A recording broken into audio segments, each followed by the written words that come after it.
శ్రీగురుభ్యో నమః. హరి ఓం. జగతం పితరం వందే పార్వతీ పరమేశ్వరం. సర్వం పరమేశ్వరానుగ్రహగణాక్షవలసిద్ధం. కుంభరాశి వారికి జూన్ నెలలో ఏ విధమైన ఫలితాలు ఉండబోతున్నాయి?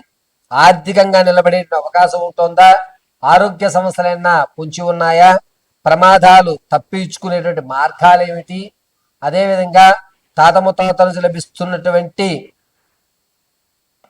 ఆస్తి ఏమన్నా లభిస్తుందా అనేటువంటి విషయాన్ని మనం కూలంకషంగా పరిశీలన చేసుకున్నట్లయితే, ముందుగా కుంభరాశి వారికి ఈ నెలంతా కూడా కాస్త ఇబ్బందిదాయకంగా ఉందనే చెప్పచ్చు. పైగా మీరు అనుకున్న పనులు అనుకున్న సమయంలో పూర్తి చేస్తారు. అప్రిషియేషన్ అయితే మీకు రాదు. మిమ్మల్ని గుర్తించేటువంటి అవకాశాలు తక్కువగా ఉంటాయి. అది ఎంత శ్రమ పడినా వేరే వ్యక్తి ఆ క్రెడిట్ని తీసుకోవడం జరుగుతుంది. సరేలే, భగవంతుడే ఉన్నాడు, కాలమే నిర్ణయిస్తుంది అనేటువంటి మాటలో మీరు సరిపెట్టుకోవడం జరుగుతుంది. విద్యార్థులకి జ్ఞాపక శక్తి పెరుగుతుంది. పైగా మీరు ఇతరితర కార్యకలాపాల్లో పాల్గొని మీకంటూ ఒక ప్రత్యేకమైన గుర్తింపును అయితే విద్యార్థులు ఏర్పరచుకుంటుంటారు. సంగీత సాహిత్య సినీ కళా పరిశ్రమలో ఎవరైతే ఉన్నారో వారికి గడ్డుకాలంగా ఉందని చెప్పవచ్చు. అవకాశాలు రాకపోగా అవమానాలు ఎక్కువ అయ్యేటువంటి అవకాశం కుంభరాశి వారికి జూన్ నెలలో లభిస్తుంది. ఇక ఎవరైతే స్టాక్ మార్కెట్లో కానీ రియల్ ఎస్టేట్లో కానీ పెట్టుబడులు పెట్టాలనుకుంటున్నారో వారు ఖచ్చితంగా జూన్ 4వ తారీఖు నుంచి 20వ తారీఖు మధ్యలో పెట్టుబడి పెట్టుకోండి. నష్టం రాదు. చక్కగా మీరు పెట్టిన పెట్టుబడికి న్యాయం జరుగుతుంది. సొంత ఇల్లు కొనుక్కోవాలని కళ ఉన్నటువంటి వారు జూన్ నెలలో 3వ వారంలో ఖచ్చితంగా మీ యొక్క కళ నెరవేరేటువంటి అవకాశం గోచరిస్తుంది. ఇక విద్యార్థులకి అనుకున్నటువంటి కళాశాలలో సీట్ రావడం, మీరు అనుకున్నటువంటి కోర్సులో జాయిన్ అవ్వడం, ఆనందదాయకమైన వాతావరణం ఏర్పడడం జరుగుతుంది. నిరుద్యోగులకి ఉద్యోగ ప్రాప్తి కలిగేటువంటి అవకాశం లేదు. ఈ నెల కూడా నిరుత్సాహంగానే ఉందని చెప్పాలి. ఉద్యోగస్తులు ప్రమోషన్ కోసం ఎవరైతే ఉన్నారో మీకు రావాల్సిన ప్రమోషన్ ఆగిపోయేటువంటి అవకాశం ఎక్కువగా లభిస్తుంది. అది ఎంతసేపటికి నీకే వస్తుంది, అక్కడికి నువ్వే వెళ్తావని చెప్తారు తప్ప మీకు ప్రమోషన్ రాదు. చిట్ట చివరిలో ప్రమోషన్ వేరే వాళ్ళకి ఇవ్వడం జరుగుతుంది. ఇక రాజకీయ నాయకుల విషయానికి వస్తే గౌరవ ప్రఖ్యాతులు పెరుగుతాయి. క్యాడర్ మిమ్మల్ని గుర్తిస్తుంది. జనాల్లో ఆదరణ పెరుగుతుంది. ఎవరో చేయని పనిని మీరు చేసి ఒక స్థాయికి ఏర్పడడం జరుగుతుంది. పైగా కుంభరాశిలో వారు తాత ముత్తాతల నుంచి లభించేటువంటి ఆస్తి ఏదైతే ఉందో అది రాదు. దాని మీద ఆశ పెట్టుకోవద్దు. ధనం విషయంలో కొంచెం జాగ్రత్తగా ఉండాలి.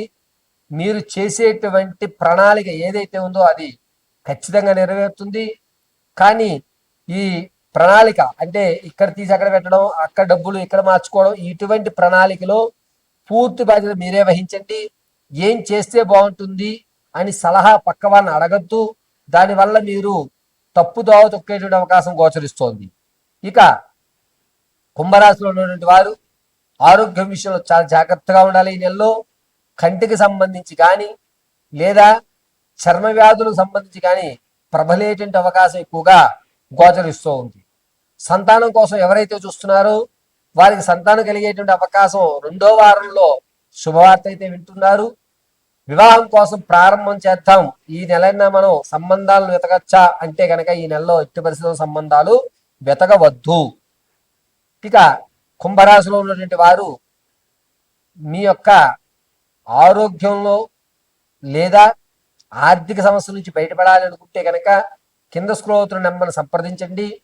Date of birth, time, place of birth మీకు తెలియకపోతే మీ ఫోటోలు పంపించడం, మేము అడిగేటువంటి 3 ప్రశ్నలకు మీరు సమాధానం చెప్పడం, మేము అడిగేటువంటి సమాధానాల వల్ల మీరు చెప్పేటువంటి సమాధానాల వల్ల మా గణాంక పరిణామాల ప్రకారంగా మీ యొక్క భవిష్యత్తు ఏ విధంగా ఉండబోతుంది అనేది పూర్తిగా వివరించి చెప్పడం జరుగుతుంది.